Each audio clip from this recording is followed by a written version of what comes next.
Hello viewers and welcome to the latest episode of The Huddle. I'm with Stephen Crystal, a previous guest and a returning guest, CEO and founder of SCCG Management. Stephen, welcome. Thank you, Tim. Good to be back for another Huddle. Looking forward to speaking to you again, and this time we're sort of on your home turf because we're in Vegas at G2E. 30 years has been, Vegas has been my home. 17 years going to G2E. So it's, this is always the time in the year I look forward to most. And welcoming people from all over the world into one place. And Vegas has never been more exciting.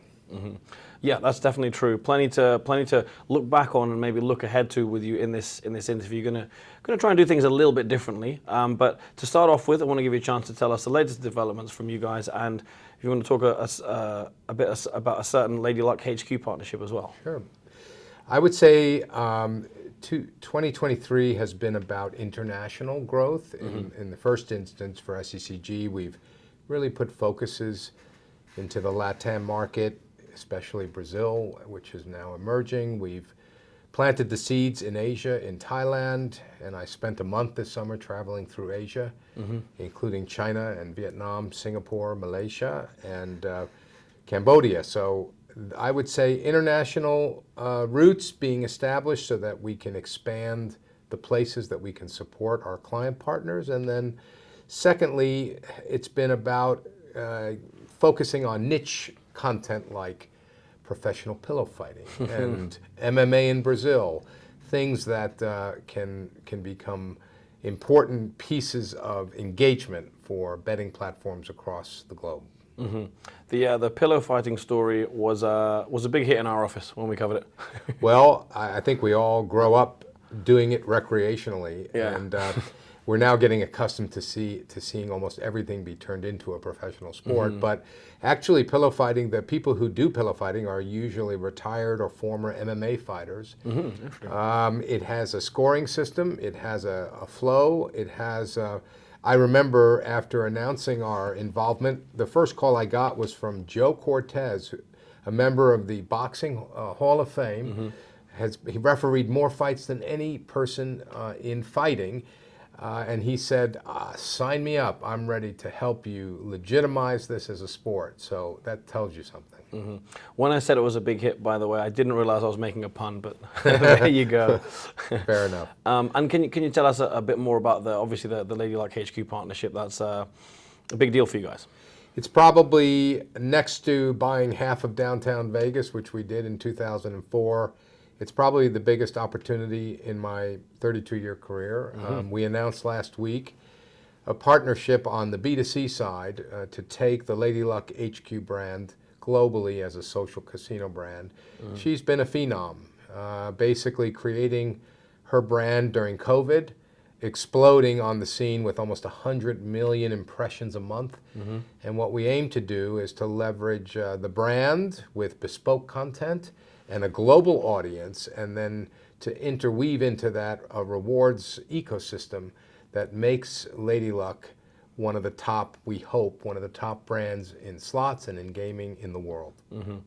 So plenty going on at the moment and plenty to come. But you mentioned, we know you've got experience in the gaming industry.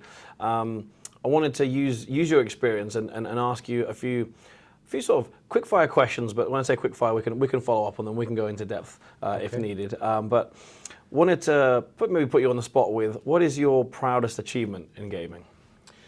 Look, over 32 years, having been through riverboat gambling, the advent of Native American or tribal gaming in America, having been through the explosion of automation in casinos and technology, the expansion of iGaming and sports betting, there have been so many different chapters.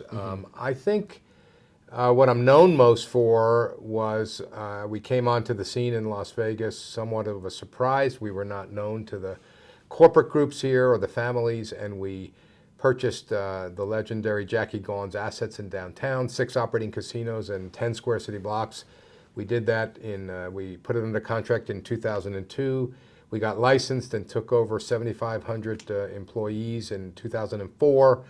And I think it was a very high-profile undertaking, all done between the ages of 35 and 38. So I was one of the younger participants in what was a game filled with people 20, 30 years my senior. I would say that's a once-in-a-lifetime experience that I'll never forget. Absolutely. I mean, downtown now is thriving as well.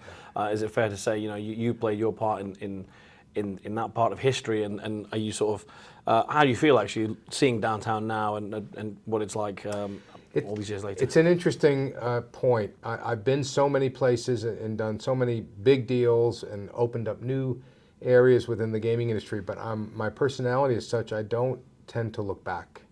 I can appreciate the accomplishments and learn from them. I still go to downtown. Obviously, we're proud that we were part of a group of visionaries that saw the potential of downtown, and I've seen that. But there were people like Tony Hsieh, and there were people like Tim Poster, people who came along who had their contribution to the vision. There's Circa that was built on what was formerly the Vegas Club, which we owned. It's been one of the most successful resorts, destination properties in Las Vegas, in downtown, with Derek Stevens. So yes, we're not quite a footnote. Maybe we're a small chapter, which I'm proud of. But to be honest, I'm more focused on what can we do with Lady Luck HQ? What is the next chapter? Are we going to have a casino in the metaverse? What is it that we can challenge ourselves to do? Yeah. At the risk of sounding like I've completely not listened to any of that answer, I mean, I do take it on board, but if the next question was going to be, before you mentioned not necessarily looking back too much, if you were to pick maybe a biggest career regret, something you missed out on, something that you look back on now and think, yeah, I saw that, maybe didn't necessarily act on it. Is there anything that comes to mind?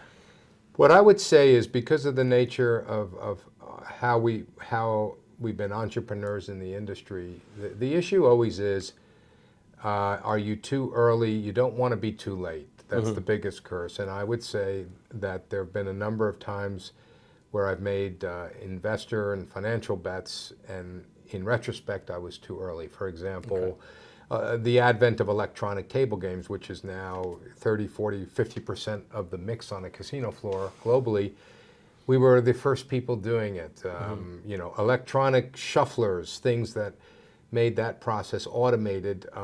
We would come up against the shuffle masters of the world and it was a David and Goliath story. So I would say there are instances like buying casinos or taking a piece of land like we did with Station Casino and building a riverboat that were huge financial successes, huge entrepreneurial successes, and I have to balance that against companies that didn't quite make it and had to be sold or exited because we were a little too early. And I would say that's part of being an entrepreneur in the gambling industry. Sure.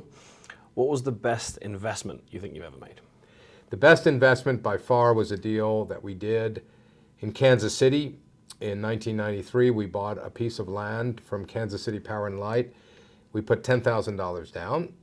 Before we had to make the first payment towards that $1.7 million 150-acre piece of land, we managed to strike a deal with Station Casino to build a $500 million casino. They finished making the payments and bought the land, and then subsequently built the casino, operated the casino, and then sold the casino to Ameristar. And when they did that, they handed a check for $46 million to the partnership for what was actually, at least with respect to the land, a $10,000 earnest money deposit. I don't think that could be replicated again. Yeah, I think that's an emphatic answer, that one. Yeah. If you're to look at the industry as a whole, maybe not necessarily anything for this question that you've personally achieved, but that might be something to do with it. If you were to pick the biggest success story that surprised you, that you didn't see coming, maybe, I don't know if it's an executive or a company or a type of gaming, what stands out to you in that field? I think what I learned the most, I'll use this as an example because it's both an example of something that was a failure but provided the most joy and the most value. And that was when, after we had sold the casinos in downtown Vegas and I had made some investments in some technology companies, I decided to purchase a supper club, a wine lounge, cigar lounge, water and fire destination in the local community in Henderson. It was called Vox Wine Lounge, and for a period of time, it was one of the go-to places in Las Vegas, particularly for young locals who were up-and-coming stars in their respective careers in the gaming industry. And we operated that property. It was a 24/7 entertainment, 7 days a week. If I told you the types of events, we had a performing stage, we had outdoors, indoors, pool, darts, every kind of feature you could think of, including gambling. We had slot machines.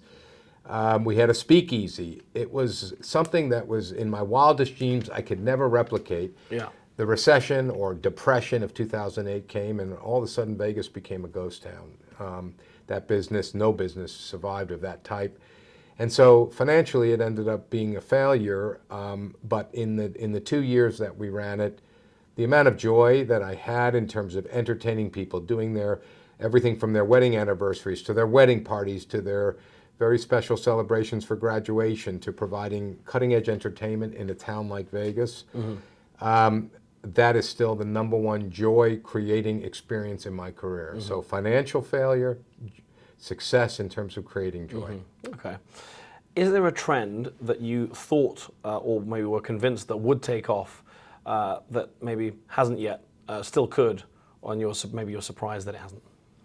I guess I would say, look, I would maybe answer it a little bit differently. I always thought, when I first started looking at innovation in the gambling industry, this was before, mobile gaming, which is what we have now.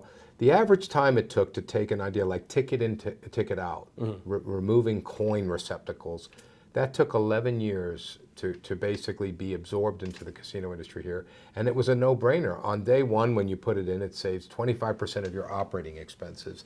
And I always believed, well, why does it take so long? When I went into electronic table games, that took maybe 15 years to be fully absorbed. And the question is, did you have the staying power to see that transition through? However, on the other hand, payments, during COVID, they wanted to get rid of paper money, so they made it easier for you to deposit money from your electronic wallet onto a table or slot machine. This surprised me. I wasn't involved in that space, but it amazed me how quick it was. It took place. So what I would say is, as we move into things like, obviously we have sports betting, we have mobile gaming, we have iGaming in a few states, we have skill-based gaming, we have esports, peer-to-peer wagering, we have the metaverse, we have new forms. What I'm excited about there is that the time period and the openness of regulators to tackle new product categories seems to have caught up with the demand for it. And so this is what has energized me even 32 years into a career, because I can see through innovation even 32 years into a career because it's happening faster. Very interesting. Yeah.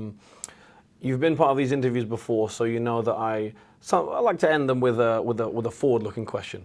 And you've mentioned a number of trends when you spoke to me before. You guys, as you say, you're looking into niche, or I might pronounce it niche, but trends like that. You're into micro betting, big things like this. If you were to pick one out in 2024, a trend that you think is going to be the trend that maybe changes gaming at least a little bit next year, which one would you pick above all others? I think the trend, if I'm looking at the U.S. market, which is where obviously we do most of our focus, there is a shortage of technology in the form of platforms, iGaming PAMs. There's not enough variety for the variety of operators we have in the U.S. to meet the demand.